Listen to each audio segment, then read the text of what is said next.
구원받은 그리스도인들은 먼저는 하나님의 축복을 경험하기 전에 고난을 경험하게 됩니다. 그래서 하나님은 축복 전에 반드시 고난을 허락하십니다. 형제 자매님들, 이것도 분명한 신앙의 법칙, 원칙입니다. 이스라엘 백성들은 하나님께 사랑을 받는 백성이었습니다. 그런데 그들이 출애굽을 경험한 다음에 바로 가나안 땅에 들어간 것이 아니라 40년간의 광야를 경험합니다. 이건 신앙의 법칙입니다. 하나님의 축복을 경험하기 전에 반드시 하나님 고난 먼저 주십니다. 이건 신앙의 법칙입니다. 신명기 8장을 넘겨보시겠습니다. 신명기 8장입니다. 8장 2절입니다. 2절. 내 하나님 여호와께서 이 40년 동안에 너로 광야의 길을 걷게 하시는 것을 기억하라. 이는 너를 낮추시며 너를 시험하사 내 마음이 어떠한지 그 명령을 지키는지 아니 지키는지 알려 하심이라. 너를 낮추시며 너로 줄이게 하시며 또 너도 알지 못하며 내 열조도 알지 못하던 만나를 내게 먹이시는 것은 사람이 떡으로만 사는 것이 아니요 여호와의 입에서 나오는 모든 말씀으로 사는 줄을 너로 알게 하려 하심이니라. 16절 또 보시겠습니다. 16절 같이 읽겠습니다.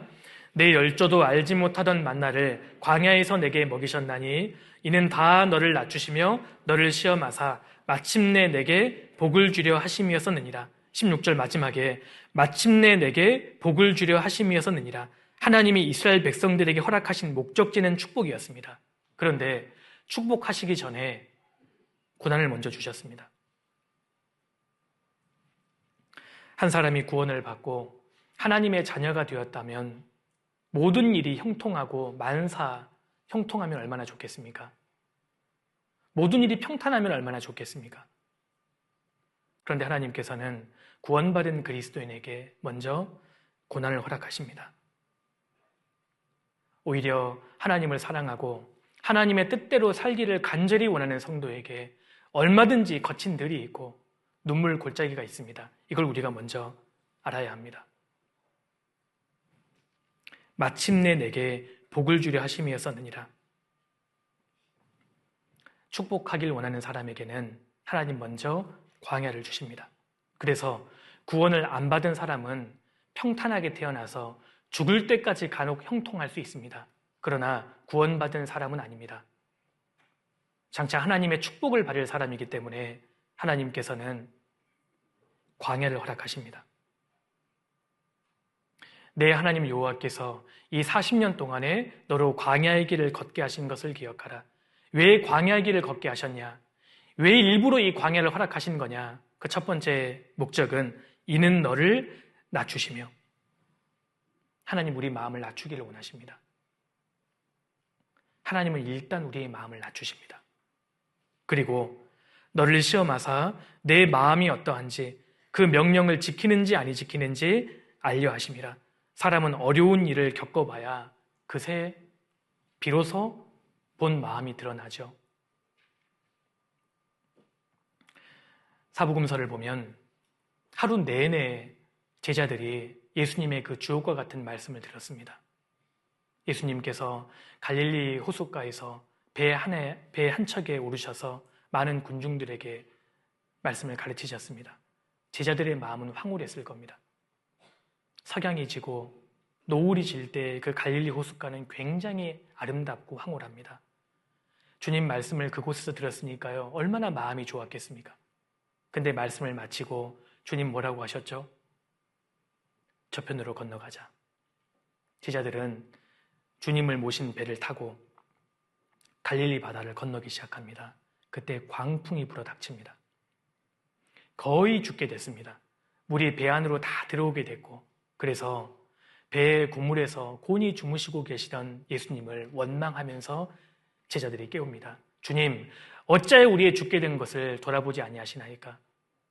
그때 예수님께서 뭐라고 하셨습니까? 두 가지를 꾸짖습니다. 먼저는 바람과 파도를 꾸짖습니다. 잔잔하라. 그리고 잔잔해집니다. 그리고 두 번째, 제자들을 꾸짖습니다. 어찌하여 너희에게 믿음이 없느냐? 무슨 뜻이죠? 하루 종일 들었던 그 말씀이 어디가 있느냐 그 뜻입니다. 너희 말씀 들었잖아. 하루 종일 어제 말씀 들었잖아. 그 들은 말씀이 지금 도대체 어디가 있느냐? 왜 지금 믿음이 없냐? 그렇게 말씀을 들었는데 왜 이렇게 믿음이 남아나질 않았느냐? 주님이 책망하셨지 않습니까? 바닷가에서 들은 말씀은 이론이었습니다. 광풍이 불어왔을 때 이제 그 이론을 시험합니다. 이제 실제입니다. 어려움이 닥쳤을 때, 내 인생에 광풍이 불어왔을 때, 건강이 무너지고 계획한 대로 일이 풀어지지 않을 때, 경제적인 어려움이 다가올 때 그제서야 내 마음이 드러납니다. 내가 얼마나 믿음이 없는 사람인지, 내가 정말 보잘것없는 사람인가를 주님이 드러내십니다. 너의 마음을 시험하사 그 명령을 지키는지 아니 지키는지 알려 하심이라. 하나님은 사랑하는 사람들에게 얼마든지 광풍을 허락하실 수 있고 광야를 허락하신다는 겁니다. 형제 자매님들 기억하십시오. 하나님이 특별히 축복하기 원하는 사람에게 특별한 고난 먼저 주십니다. 요셉을 보십시오. 야곱의 12아들 중에 누가 가장 신앙생활을 잘했죠? 요셉입니다. 누가 가장 고난을 많이 받았습니까? 요셉입니다. 13년 동안 그 인생을 완전히 하나님이 누르셨습니다. 그를 높이 사용하시기 위해서, 특별히 축복하시기 위해서 특별한 고난을 주셨다는 겁니다. 인간 역사 가운데 가장 많은 고난을 당한 사람이 단연 욥일 겁니다. 그 당시에 당대 의인이었습니다. 하나님을 가장 사랑하고 가장 잘 섬기던 사람이었습니다. 그런데 그는 가장 많은 고난을 당했습니다. 자녀를 먼저 보낸다는 것, 이것이 부모에게 있어서 가장 큰 아픔 아니겠습니까? 근데 욥은 10명의 아들을 먼저 보냈습니다. 욥이 얼마나 울었는지 모릅니다. 얼마나 울었는지 항상 얼굴이 붉은색이었다고 이야기합니다. 우리는 압니다. 하나님은 욥을 위로하셨고 정확하게 갑절로 갚아주셨고 욥기를 기록해야 한다는 목적이 있었기 때문에 욥에게 특별한 고난을 허락하셨다는 겁니다. 하나님은 축복하기 원하는 사람에게 고난을 먼저 주십니다. 이건 신앙의 법칙에 해당이 됩니다.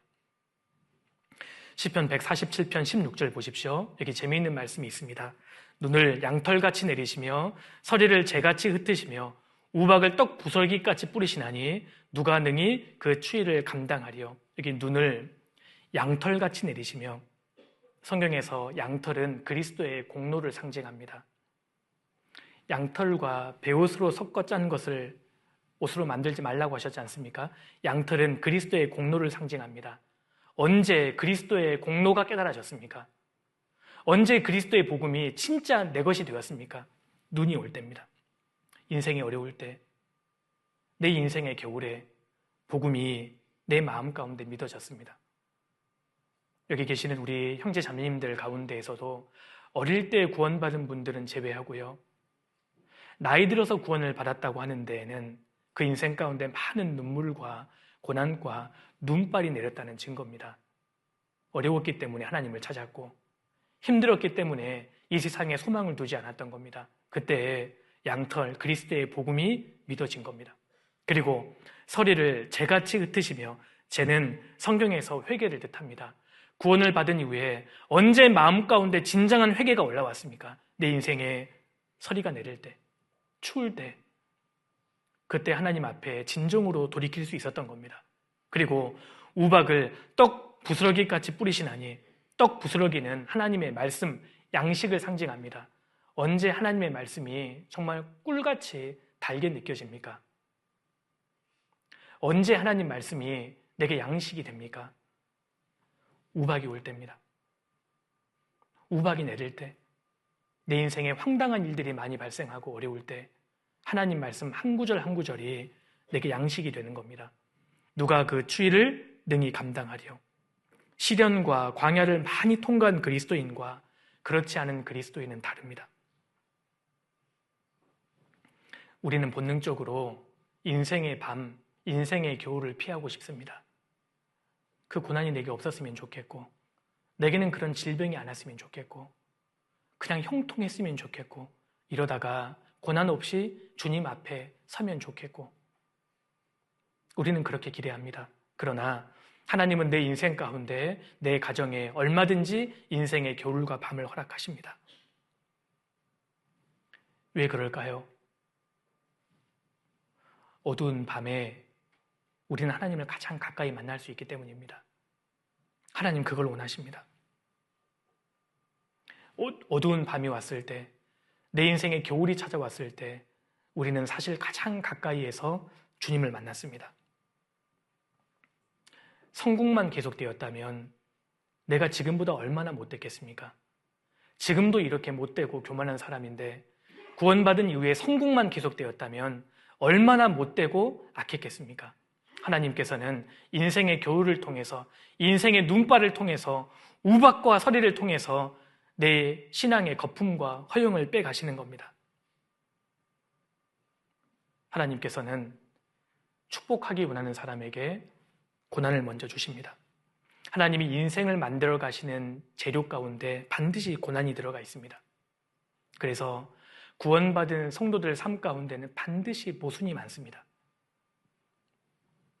엘가나에게는 두 아내가 있었습니다. 한나와 분인나입니다. 분인나는 신앙적이지 않은 여인이었습니다. 하나님을 사랑하지도 않고 투박한 여인입니다. 그런데 자녀를 잘 낳았습니다. 한나는 경건한 믿음의 여인이었습니다. 자녀가 생기지 않았습니다. 모순이 있습니다.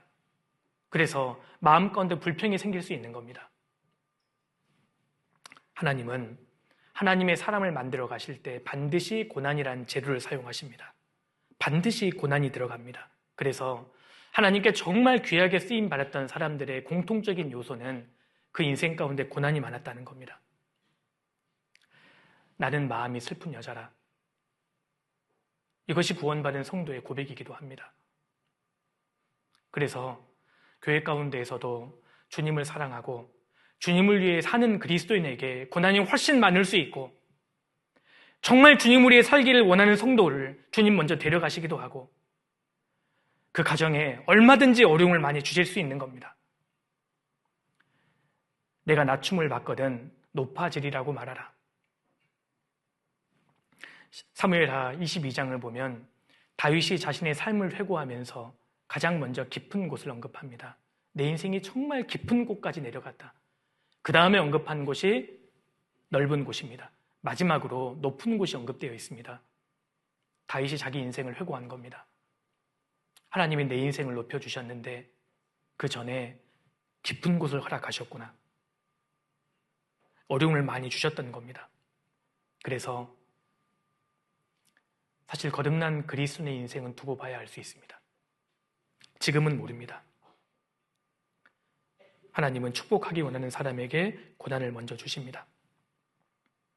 자, 거듭난 그리스도인은 하나님 앞에 죄사함의 위로도 받았고, 그리고 생활 가운데에도 하나님의 풍성하신 위로를 지금 경험하고 있습니다.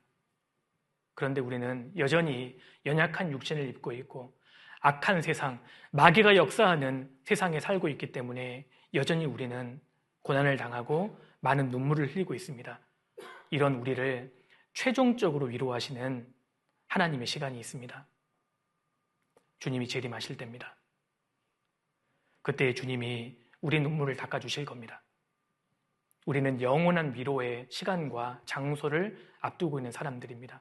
요한계시록 21장 넘겨보겠습니다. 21장 4절,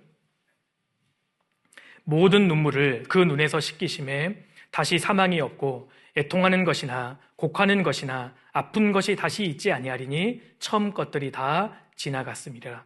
그날 주님께서 내 모든 눈물을 다 씻겨주실 겁니다. 우리는 이 시간과 장소를 고대하는 사람들입니다.